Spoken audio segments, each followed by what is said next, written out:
जन जागृति साक्षरता अभियान में आपका अब हम स्वागत सबसे है। पहले इस बनाए गए प्रोग्राम को प्रैक्टिकल रूप में देखते हैं।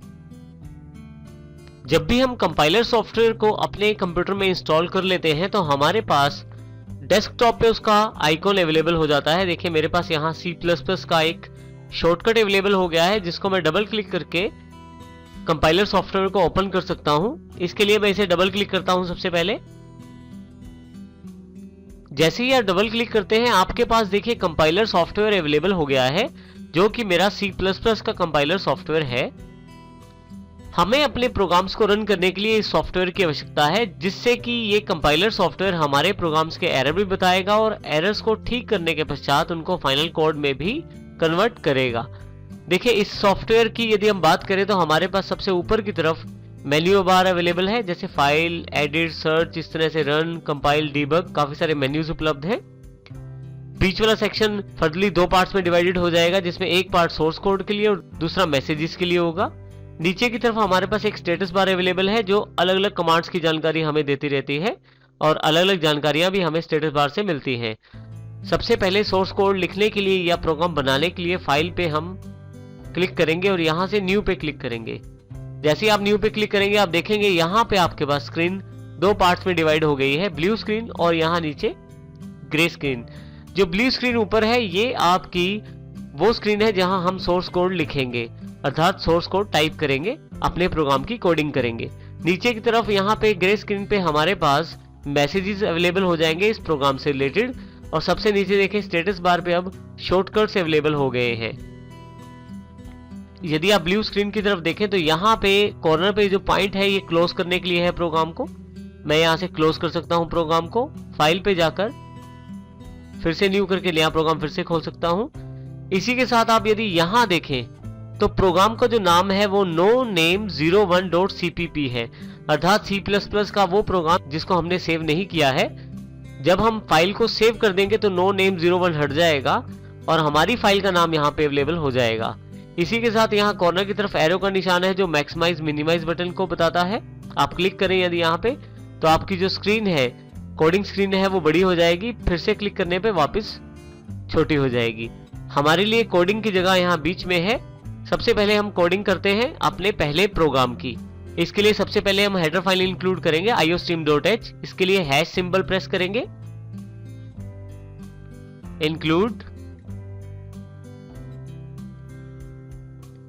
देखिए सबसे पहले मैंने हेडर फाइल इंक्लूड कर ली है अपने प्रोग्राम में।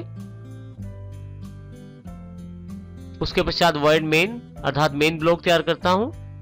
ओपन करली ब्रैकेट्स में बता देता हूं कि मेरा फंक्शन यहां से स्टार्ट है और नीचे क्लोज करके ये बता देता हूं कि यहां तक मेरा फंक्शन चलेगा, अर्थात मेन फंक्शन यहां पे क्लोज है। मेरे पास जो पहली लाइन मुझे प्रिंट करवानी है वो सी आउट के साथ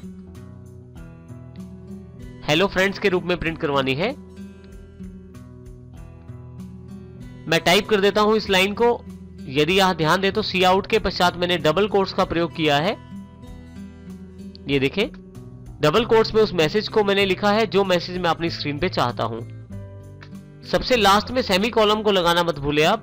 सेमी कॉलम यहां ये बताता है कि हमारी ये सी आउट स्टेटमेंट यहां पे खत्म है।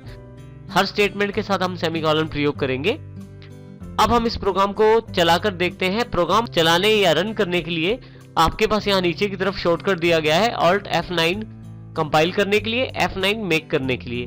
परंतु यहाँ पे ऊपर जो मेन्यू बार्स है यहाँ पे भी आपके पास अवेलेबल है कमांड्स अपने प्रोग्राम को रन करने के लिए। मैं यहाँ से रन का चुनाव करता हूँ और कंट्रोल प्लस F9 शॉर्टकट है। जैसे ही यहाँ रन पे जाकर मैं रन पे क्लिक करता हूँ तो देखिए मेरे पास प्रोग्राम कंपाइल हो जाता है और रन हो जाता है।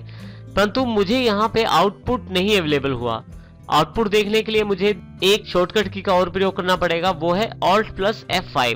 तो कीबोर्ड पे Alt प्रेस करके रखता हूँ, साथ में F5 प्रेस करता हूँ। मेरे पास देखें मैसेज अवेलेबल हो गया है जो सी आउट के द्वारा प्रिंट करवाया गया है, हेलो फ्रेंड्स।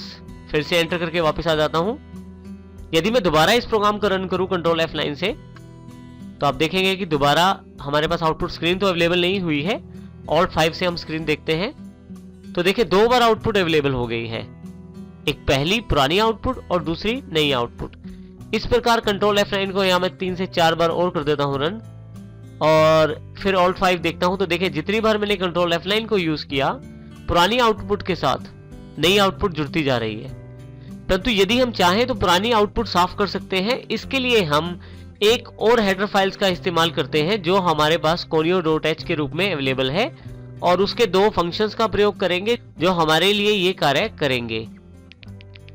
आप यदि यहां देखें तो conio.h के नाम से हमारे पास एक header file already C++ library में इंक्लूड है, जिसमें दो फंक्शन है clr scr अर्थात क्लियर स्क्रीन और getch अर्थात गेट कैरेक्टर।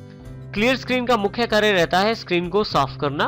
आपकी पुरानी आउटपुट को हर बार साफ कर दिया जाता है और केवल आपकी करंट आउटपुट ही आपको दिखाई जाती है।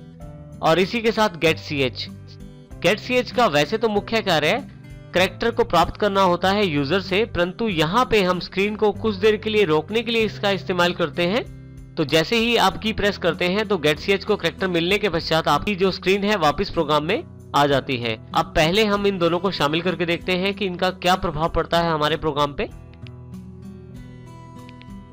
इसको शामिल करने के लिए सबसे पहले हम हेडर फाइल इंक्लूड करते हैं जो कि conio.h है।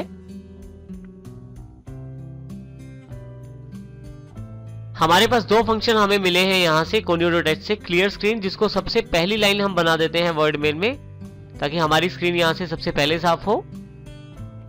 और दूसरा हमारे पास जो फंक्शन है वो है getch गेट कैरेक्टर के रूप में, जिसका प्रयोग हम स्क्रीन को कुछ देर पॉज करने के लिए करेंगे। अब हम इसको रन करते हैं प्रोग्राम को Ctrl F9 के शॉर्टकट से। आप यदि यहां देखें तो हेलो फ्रेंड्स ही प्रिंट हुआ है। एंटर करके वापस आ जाता हूं। यहाँ पे मैं यहाँ दो चीजें हुई हैं। सबसे पहली, मुझे पुरानी आउटपुट नहीं दिखाई दी, वहां पे केवल करंट आउटपुट ही यहाँ पे अवेलेबल है। देखें आप, केवल करंट आउटपुट ही अवेलेबल है, पुरानी आउटपुट को साफ कर दिया गया है। दूसरा जो इंपॉर्टेंट पॉइंट यहाँ पे आया है हमारे पास, मुझे Alt+ F5 की जरूरत नहीं है अब, क्योंकि getch की वजह से हमारे पास स्क्रीन पॉज हो जाती है और हम जब तक किसी की को नहीं दबाते तब तक आउटपुट हमारे पास वहां दिखाई देता है। हम फिर से Ctrl F9 करते हैं। देखिए फिर से हमारे पास पिछली आउटपुट नहीं है, केवल करंट आउटपुट सिर्फ दिखाई गई है। इस प्रकार हम क्लियर स्क्रीन और getch का प्रयोग करेंगे। ये दोनों फंक्शन conio.h फाइल से रिलेटेड हैं।